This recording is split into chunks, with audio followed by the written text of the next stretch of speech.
Hi everybody, I'm Delta Prime, and you're watching Delta Prime Reviews. So today, we'll be looking at a pretty big figure, and that is Transformers Rise of the Beast, Megatron. And for those who are familiar with the Cyberverse toy lines, you would know that this guy looks really familiar. Well, that's because Rise of the Beast Megatron is a straight up repackage of Cyberverse Titan Changer Megatron. And for those similar to Titan Changers, you know they're big Transformers. How big? Well, for scale, here is a current Lear class figure, Transmetal 2 Legacy Evolution Megatron. Here is a current Voyager figure, Transformer Legacy Evolution Leo Prime. Here's a current Deluxe class figure, Transformers Generation Legacy Tarantulas. And here is a current Core class figure, which is Transformers War for Cybertron Kingdom Core class Megatron. So, yeah, he's pretty big.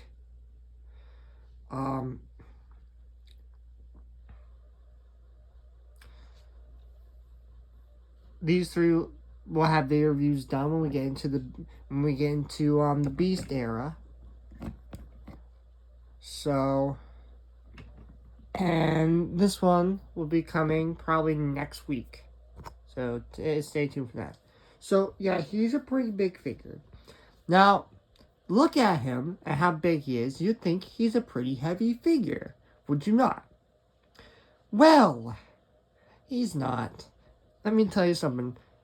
This guy is from a toy line that's originally meant more for younger kids. And what they do with toy lines like that, they often skip a few processes to cut back on costs. And one of the more common ways they do this is they make a figure completely hollow. Yep, he is completely and utterly, disgustingly hollow. And they do this to cut costs, and a lot of times it helps simplifies the transformation too. But it's horrendous because it makes, what it does is it makes the plastic, when they make it hollow like that, it makes the plastic weaker, easier to break. So, yeah. As you guys see, as you probably notice, he has no articulation. Well, he has no joints. So he has almost no articulation. The only articulation he has is the ball joints in the arms and how the arms swing forward for transformation. And I guess how the legs unravel themselves, but that doesn't really count as articulation. So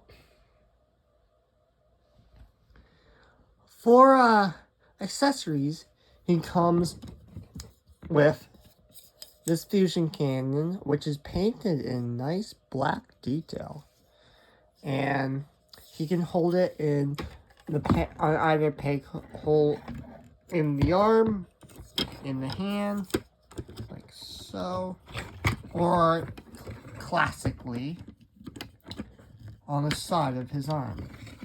So, alright, so with that said, let's get straight into the transformation. So, you don't have to do this first, but what I like to do is take the fusion cannon and just peg it into either side. As long as this side is pointing in and this side is pointing out. So, just peg that there right now. And next thing you want to do is unhook these and move them out like that. And move this out of the way. the same over here. And then you're going to want to come down here, hinge this again. As you see, it's this double hinged. So do the same over here. And then bend out like that. You have a very smaller Titan Changer Megatron. So next, what you want to do is you want to push this, pull down.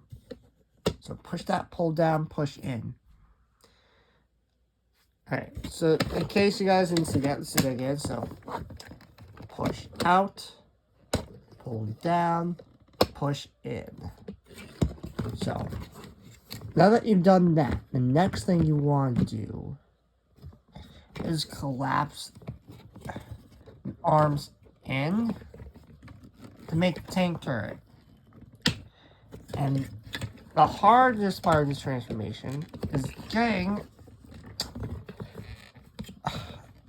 both arms to plug in to the side of the can. It's easy to do one, but for some reason it's incredibly hard when you try to plug them together into the can. Alright, so last but not least, you're going to come to the side of the legs, and you see there is a peg right there. Well, that will go into that peg hole right there. So, take the leg. What was the leg? Push it up. Peg it in. We'll do the same over here. Push up, peg in. And here we have Megatron in his tank mode. It's a very nice tank mode. Despite it being a very crappy and hollow figure, I really like the tank mode. It's a really solid tank mode. It's really big too, as you can see. I can hold it with two hands. And it rolls nice. The turret can move up, well, the cannon can move up and down. The turret cannot move. But, yeah. So, my girlfriend got me a bunch of these Rise of the Beast figures. On top of this Megatron, she got me this Beast Alliance Bumblebee. And this Beast Alliance Rhinox. Now, before we get into this guy, we're going to get through the Autobots and Decepticons. I know I said faction. I said Autobots and Decepticons. Well, before, I know I said I was going to do it by era. But if I did it by era, then two bots would be kind of left out. And they're both Autobots and Decepticon. So I'm just going to do it by faction. And then, well, I'll probably still just do it by faction from now on. But yeah, so this review will be coming later. This week, hopefully. And this one will be coming probably maybe the first Beast Wars review I'll do. So yeah. That in mind, I guess that concludes this video review. I have been Delta Prime, asking you to like, comment, and subscribe to my channel, and I'll see you in the next video. Bye-bye!